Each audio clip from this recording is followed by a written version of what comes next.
নানা রকম মন ভোলানো কথায় বেশ পারদর্শী বিভিন্ন দলগুলো। বাংলাদেশ জামায়াত ইসলামের সভাপতি বলেছেন, চাঁদাবাজি না করে ভিক্ষা করা উত্তম। কিন্তু 5ই আগস্টের পর থেকেই জামায়াত নেতাকর্মীর অনেক সদস্যই এর সাথে জড়িত। ব্যাংক লুটের ক্ষেত্রে এস আলমের সহযোগী হয়ে নাবিল গ্রুপ আত্মসাৎ করেছে 13,000 কোটি টাকা। অথচ রাজশাহীর জামাতের কর্মী সম্মেলনে একেবারে মঞ্চে উপস্থিত ছিলেন নাবিল গ্রুপের চেয়ারম্যান আমিনুল ইসলাম স্বপন। ঘটনাটি 2025 সালের 18 জানুয়ারি। গুঞ্জন রয়েছে, নাবিল গ্রুপের চেয়ারম্যানের কাছ থেকে বিশাল অঙ্কের চাঁদা নিয়ে তাকে রক্ষা করে চলেছে জামাতে ইসলামী।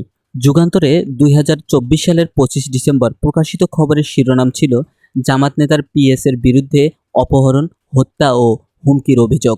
চট্টগ্রামের এক ব্যবসায়ী সংবাদ সম্মেলন করে জানান, নগর জামায়াতের আমির মোহাম্মদ শাহজাহান চৌধুরীর পিএস আরমান ও তার সহযোগীরা টাকার জন্য এক ব্যবসায়ীকে অপহরণ করে হাত পা বেঁধে নির্যাতন করে। চট্টগ্রাম কলেজের শিবির সভাপতির বিরুদ্ধে চাঁদাবাজির অভিযোগ নিয়ে ভোরের কাগজ সংবাদ প্রকাশ করেন 2024 সালের 11 অক্টোবর।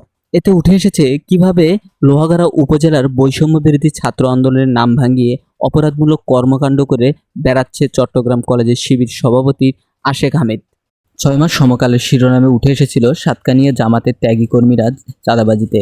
বলা হয়, নদী খাল থেকে অবৈধ বালু উত্তোলন, ইটভাটা, পাহাড় কাটা সহ নানা খাতে চাঁদাবাজি চলছে চট্টগ্রাম সাতকানিয়া উপজেলার। এর সাথে জড়িত ছিল জামাতের নেতারা। তাফসির মাহফিলের নামে চাঁদাবাজি করছে জামায়াত ইসলামী, সেটি বের হয়ে আসে জাগো নিউজ 24-এর প্রতিবেদনে। 2025 সালের 7ই ফেব্রুয়ারি এই প্রতিবেদনে বলা হয়, মৌলানা মিজানুর রহমান আজাহারির মাহফিলকে সামনে রেখে চাঁপাইনবাবগঞ্জে মাসব্যাপী চাঁদাবাজি চালায় জামায়াত। চ্যানেল 24-এর হেডলাইন, চাঁদাবাজির অভিযোগে জামায়াত নেতার বিরুদ্ধে ওসির মামলা।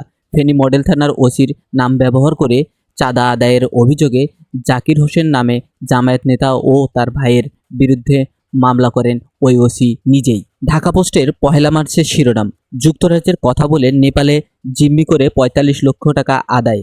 বিস্তারিত প্রতিবেদনে বলা হয়, মার্কিন যুক্তরাষ্ট্রে নেওয়ার কথা বলে তারেক আজিজ নামের এক যুবককে নেপালে নিয়ে জিম্মি করে কুমিল্লা পশ্চিম অঞ্চলের ছাত্র শিবিরের সাবেক সভাপতি আশেক এলাহি। এরকম চাঁদাবাজির অসংখ্য অভিযোগ আছে জামাত ও শিবিরের বিরুদ্ধে। যদিও সামাজিক যোগাযোগ মাধ্যমে শিবির কর্মীদের প্রোপাগান্ডা পুরোটাই বিএনপির বিরুদ্ধে। এই প্রতিবেদনে সামান্য কিছু প্রমাণসহ অভিযোগ তুলে ধরা হলো।